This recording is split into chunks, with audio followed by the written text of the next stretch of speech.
the biggest changes that we can make in ourselves and our lives are always the small ones. And I have an example: weight loss. The brain hates change. There's so much science, so much data behind this.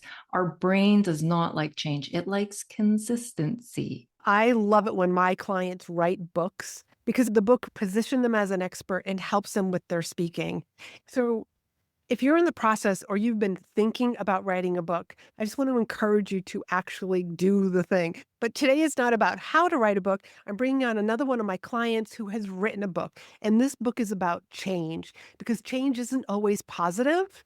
Sometimes change can be unexpected. And what do you do when life throws you a monkey wrench? So today I'm bringing on Lisa Boehm. She is the author of Now What? Let's get on to the show. Lisa, I am so excited to share with my audience about you and this book because there is just so much to change, to resilience. But before we do, can you just introduce yourself to the audience? Absolutely, my pleasure. Well, first of all, thank you for having me back as a guest. I always enjoy our conversations. But in a Coles Notes version, I'm Lisa, and I'm a speaker and author, podcaster, and just have been on this journey through life learning and have taken all the lessons and really enjoy helping other people. And I do that through my books and my talks and my coaching. You just made me realize this is your third appearance on the Be in Demand show. I think you're right. Yeah, not counting any of the speaker circles you've been on. So those that what might be a little hard for me to count. Okay, so let's focus, Laurie-Ann. Okay, your first book was on grief. What led you to write this newer book about navigating change? That's a great question. And it's a complicated answer. I'll try and keep it short and succinct. Ultimately, after having gone through the loss of my daughter, it's been 10 years now. Mm, Things have been, obviously a lot of learning, a lot of changing, a lot of things that I had to do in order to survive. The hardest thing that I've ever had to go through. yeah. And as things have changed in my coaching business and even the keynotes that I'm delivering and all this kind of thing, there was just kind of this shift. And you actually, Laurie-Ann Mirabito, you are the one that made me realize that I have a bigger message to share. Mm, Because when you started hearing about some of the strategies that I had and how I was helping others through other difficult things in their lives, you said to me, you have a bigger message to share. I think you need another book. And I kind of rolled my eyes, if I'm absolutely honest, and thought, yeah, sure, when I get time, right? Because that's a big undertaking, writing a book. it is a big It undertaking. is, but it was kind of a seed that was planted. And I realized that with this pivot in my direction with speaking and everything else, that I really did need a book to go with it. Yeah, you really had two avenues that you were just trying so desperately to keep walking down, but they're very different people were lined up along those avenues. And I do remember saying that to you. You And, did. and I'm so glad you rolled your eyes at me, but you still found the time. I think I do remember, like on one of the in-demand membership calls, that you saying like the book is just like I'm writing it. It's flowing. So Mm-hmm. you just knew that you were right on target. I did. And, the first book I wrote, granted, I mean, everything that you do the first time takes longer, but it was a 14-month process. And this one, I think I was done writing it, not editing it, but writing it in months. Like it was almost like a download that poured out of me. Wow. And when you say months, like what roughly is that to give I started people middle of ideas? September, and I would say I was done writing by middle of December. Mm, And then the rest has just been wow. edits and getting feedback and all of that kind of thing. Congratulations. Okay. The book is called Now What? And I know we were toying around with the title of the book and the subtitle and all that great stuff. How did you come to call it Now What? Well, I think there's two different answers to this. And the first one is I think every single person that's listening, that's on this planet, has come to a point in their lives where they have stood on this precipice of the unknown. Something bad has happened. And they ask themselves, now what? So I think it's super relatable, but I also think it's a very empowering question. Because when we ask now what, I feel like we're in this space where we're ready to move forward. Even baby steps, but we're ready. So we're asking that question to ourselves, now what? So I knew that absolutely had to be the title. For me, it now what means like I'm ready. Mm-hmm. I don't quite know what it is, but what's next? Like what is that next step? Now what? Exactly. Yeah, that was good for you for keeping it short too. Well, short Okay. and memorable and punchy, right? If Yes. somebody asks what's the name of your book, they may not remember my subtitle because it is a titch longer. But when you say now what, Yeah. that's memorable. It's very memorable. And I just have to share with everybody, like coming from the speaking world, like I see things through keynote titles. And if you're going to write a book, like how are you going to use it on stage and workshops and etc. And now what is such a great keynote title. So bravo. Well, and I think as I'm working on a keynote for a client right now, I've been able to kind of plant that phrase Mhm. throughout the keynote. So hopefully people Fantastic. will walk away asking, now what? Good, And good. have All an right, answer. let's, and now you have an answer. Okay, let's dive into a little bit more about the meat of the book. What's in between the pages, if you will. So, how do you move forward when the change that you're facing is something that's something that you choose and also something that you don't choose? Right. And that's a great distinction because I think there are some changes which we plan for, right? We plan a wedding. We a lot of times plan to have a child. You do extra education so that you can get that dream job. You get the job, that's a change. You plan for months and months to go on an amazing holiday, change in your routine. That's a positive change, right? That's a welcome change. But you're right, life has a way of pulling the carpet out from under us from time to time. And those Yeah. are very unwelcome and uncomfortable changes. So the way we react to each of those is very, very different, right? When it's a good, positive change, we're happy. That's what we wanted. It's great. The energy is high. But when it's an unwanted, unplanned change, yikes, that hurts and it's scary. It's so much unknown. You know, one of the things that you and I have in common, is a death of a loved one. And I know I don't talk about it very much on this podcast or even like in my social media posts, but I lost my first husband and we were married for 8 months. Yeah, 8 months. And that was the first big, like, death loss in my life. And I didn't have anybody who could really guide me, although coincidentally, I had two friends who were young, who were in their 20s when they became widows.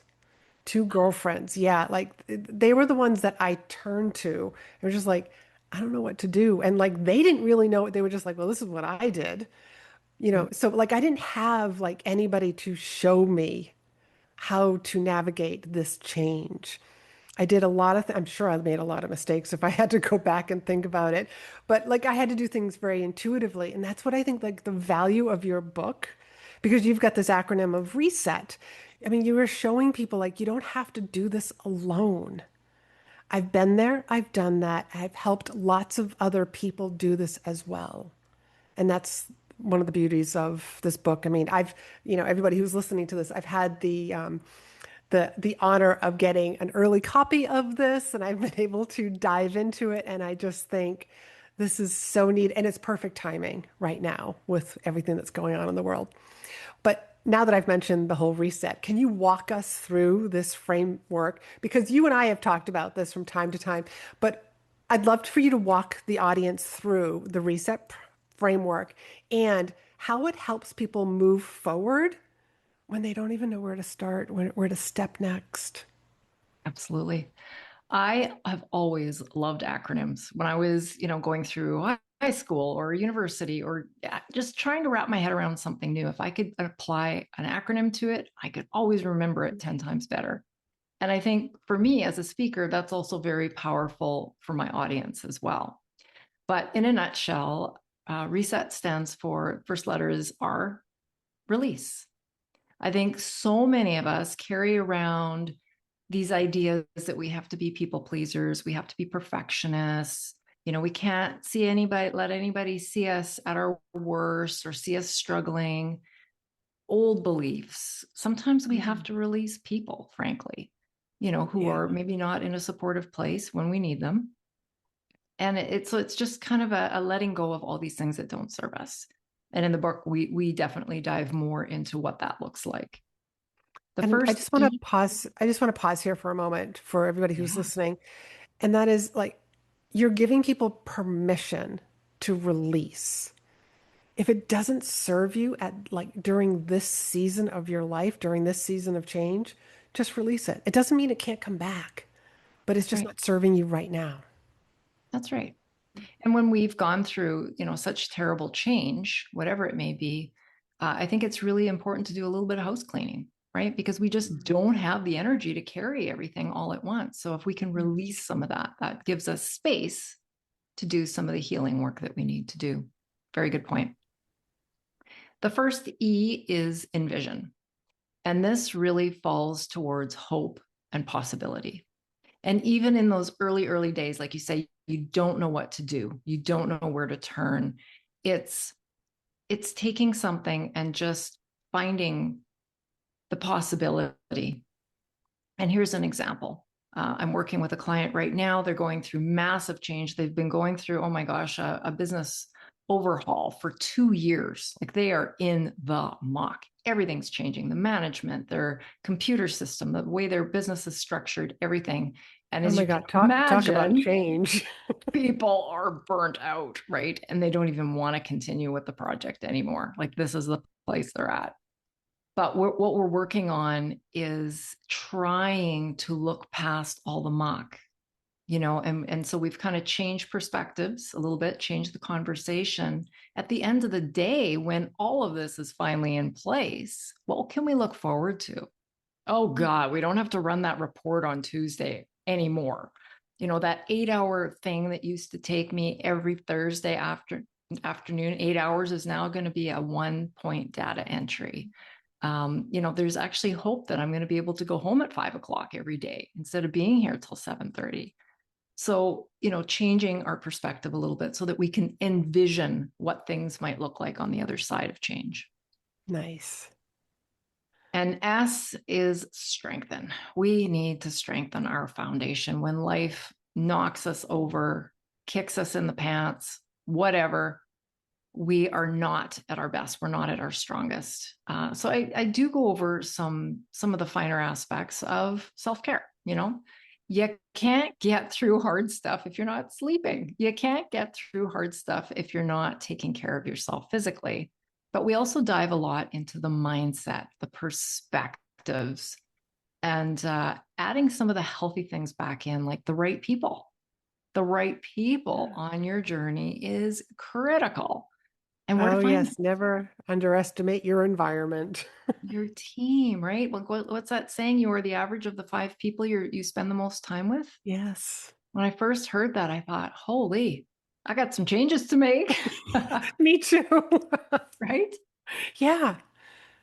And then we move on to the second E, which is surprising to a lot of my audiences. That stands for energize. Essentially, in a nutshell, it's fun, it's joy, it's rest.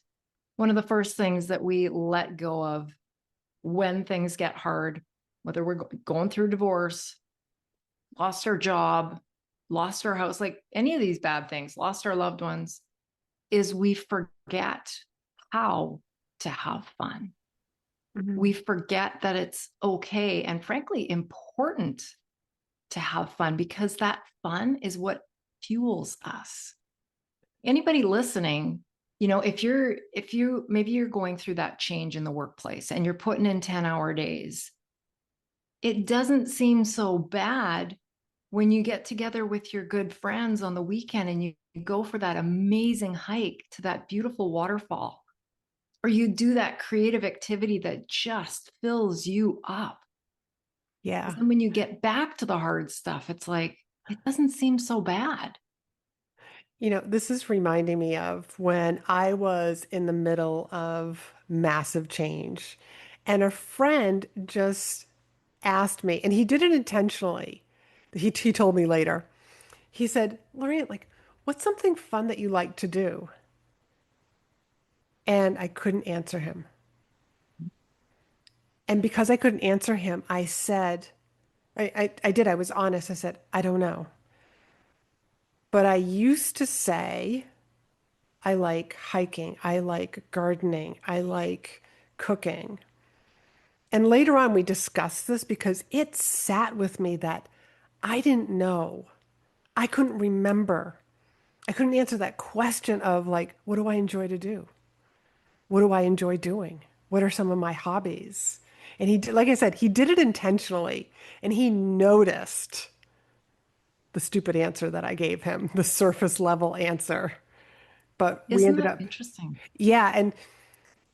And I think when you are under those really stressful situations, because I'm thinking back to even a time when I was in college and my mother was in the hospital and I was like trying to go to college, still trying to go back home and take care of my younger sisters, that like you forget. It's almost like our mind is only capable of like, what are the bare necessities that need to get done?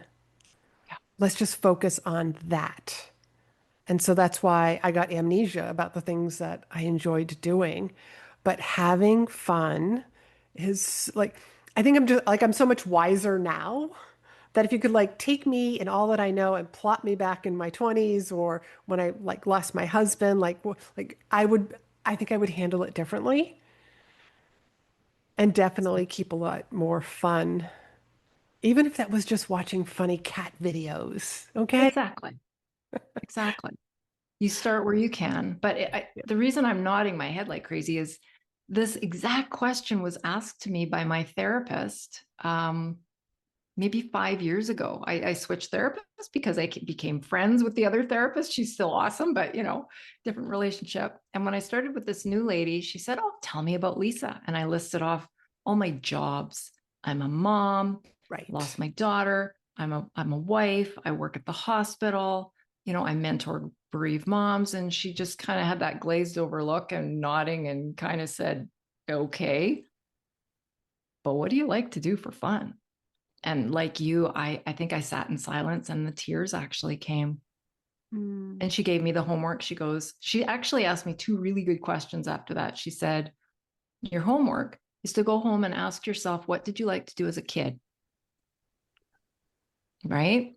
And for me, it was running around outside with my bare feet in the grass and playing tag and getting fresh air and being outside in nature and all that stuff. And the second thing was, what kinds of things have you always wanted to try? So for me, that was pottery, puppy yoga, ballroom dancing, and everybody's answer is going to be different, and as it should be. But I started scheduling my fun because you know what Good it's for like being an you. entrepreneur and a solopreneur. Like you just keep going. You don't Right. take the breaks. So I started scheduling fun in, which doesn't sound very spontaneous, but it works for me. Make sure that I get my fun. But it's getting that habit back into your life. Like, yeah, you have to consciously think about how do I add more fun to my life, but then you'll get to a point where it is easier to be spontaneous Mhm. about adding more fun activities. It's kind of like learning how to write. Yeah. Like they taught you how to write in high school, but we all know like that's not how we write content these days. That's not even how you write a speech that I taught you. It's Right. like, and it takes practice. You have your own podcast. Have you ever gone back and listened to your first episode? I don't want to because I I know it don't won't be either. very good. But it's practice and that kind of goes like strength, just repetitive. Okay, I'm sorry. Absolutely. We got a little side tangent there. It's an important side tangent. But the last letter is T, and it's take action. And we all know if nothing changes, nothing changes. So we can listen, or we can read all the self help books. We can listen to all the podcasts. We can hire a coach. But if we're not applying what we've learned, nothing changes. So Yeah. it's really just applying the previous four steps. So let me just ask you a side question here, and that is if corporations bring you in to speak at their maybe an annual event or maybe even some sort of like an employee appreciation week, what could the audience be walking away with? Great question. I'm working on a keynote right now for corporate, and my three speaking points are actually on release and energize, and then the bonus, which is the 1% shift strategy, which probably deserves its own book, but it is a bonus chapter in my This book. this was one of the questions I was going to ask you because I love this 1% strategy of yours. But yeah, all right, let's dive into it. This is what any audience is going to get. Whoever brings you in to speak, the audience is going to walk with the understanding a lot better this 1% strategy. Go ahead. Well, and that is my ultimate message is I will give you these other tools, but if there's nothing else that you hear or remember today, this is it. And that is that the biggest changes that we can make in ourselves and our lives are always the small ones. And I have an example, and that's around, I think everybody listening can probably relate to weight loss. And, here we are coming up on short season soon. And, we want to look smoking hot in our shorts and our tank tops and maybe our bathing suits. And it's the difference between having the mindset, okay, I'm going to go to the gym twice a day. I'm going to reduce my calories to 1,000 calories a day. I'm never going to drink wine. I'm never going to have chocolate, no chips, blah, blah, blah, blah. Massive change. The brain hates change. There's so much science, so much data behind this. Our brain does not like change. It likes consistency. It Loves likes knowing what's routine. coming Yes. next, right? And that's why habits are so hard to break. But if we can dial that back, and in the weight loss instance, the second person says, yeah, I want to look better in my stuff by summer, but I'm going to make some small changes. Instead of going to the gym or committing to some crazy thing that you just can't, they might start with walking around the block if they've been inactive. Or they might say, instead of having that big serving of dessert after supper, I'm just going to take half the amount that I'm going to take, but I'm still going to have the dessert. And that as they move forward, and because those are easy changes, our brain doesn't have a big meltdown. It's like, okay, that isn't so bad. I could do that again tomorrow. That we keep going. And as long as we continue to take the next best step forward, we will make massive progress in the long run. For myself, like I think back early grief, I mean, I couldn't get out of bed, but a Right. 1% shift was get up, have a shower, go back to bed. Or on a better day, get up, move to the couch. Small shifts. So that's what that's all about. And it's really, really powerful. That reminds me of I would make a list of what I was going to do that and accomplish that day. And I was very kind to myself. But there were days where I was just like, go to Home Depot, go buy light bulbs. Mhm. The next day, I knew Home Depot was still going to be on my list because there was something that needed to be returned. I'm just going for the light bulbs today. Tomorrow, I'll make that return. It was just a little change. Mhm. And I knew I was Because they're going to be sustainable. okay. Yeah. Yeah, It's almost like we trick our brain. Like, oh, like, look, like it used to be a big pile of dessert bowl. Like maybe like I just got the smaller bowl here or the exactly. smaller plate. And we're tricking ourselves, but we are consciously, we know as human beings, I want to make a change and I'm going to make sure that I stick to it. So I'm going to do this 1%. I'm just going to make a tiny change because it compounds on each other each day. Absolutely. Absolutely. And then the other thing that happens when we make these small changes that aren't so difficult is it builds confidence. I Mm, can stick to this thing. mhm. I can do this thing. So I wonder, I'm going to try this other thing. Maybe instead of, in addition to my small dessert, maybe I'm going to add some more vegetables to my supper. I can do that, right? Yeah. Because when we have some confidence, I think that gives us a little boost to it and it helps us believe that we are capable of making change. Lisa, this question also has brought up another thing that I loved about your book. Now, I love neuroscience. So you brought in a lot of neuroscience and some studies, and you backed your information. You backed your reset. So thank you for doing that. So it's not just some random framework. There's science behind it. I appreciated that. I I that's the way I roll. I like to know why the brain does the things it does. So Yeah. I hope my readers enjoy that as well. Yeah. Well, I hope every corporation who brings you in or any conference organizers that bring you in to speak to their audience that they are going to get such a treat and walk away with something, not something that's depressing, but change is just inevitable. Yeah. Just like we had said in the very beginning, like there's positive change that we're looking forward to, but then there's the stuff that just smacks us in the face that we didn't see coming, or even in times we see it coming, but it's just like, oh, like now I'm in the thick of it. Mhm. And this is something that they just didn't teach us in school, how to navigate life's changes. So thank Yeah. you so much for writing this book. It's going to help so Thank many you. people. I really hope so. Yeah. So, Lisa, before you go, can you tell people where they can find you, listen to you, learn from you, follow you?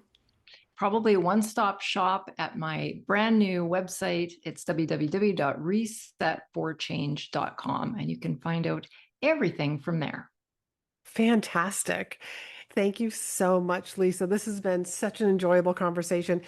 Anything else you want to leave the audience with? I would say that if anybody has ever thought about writing a book, especially if they are a speaker, I think that it adds so much credibility to you as a speaker that it is a worthwhile endeavor. Yes, 100%. I agree with that. It's one of the first things that I did when I came into the speaking world was to write a book. But again, like it just kind of like it came to me and it evolved over time. One other question, if any meeting planner or conference organizer is listening to this, where should they reach out to you about talking about an event that they're hosting? They can find me on LinkedIn or even just send me an email directly. I am a one woman show and I'm happy to answer all emails myself. So Lisa at lisakboehm.com. And that I'll make sure that those links to your website and your LinkedIn are down below. Lisa, thank you so much. And I hope that you've all enjoyed this conversation and make sure you get a copy of her book. It's on Amazon and all the wonderful places that you would normally buy your favorite books. So until next week, I want you to be in demand.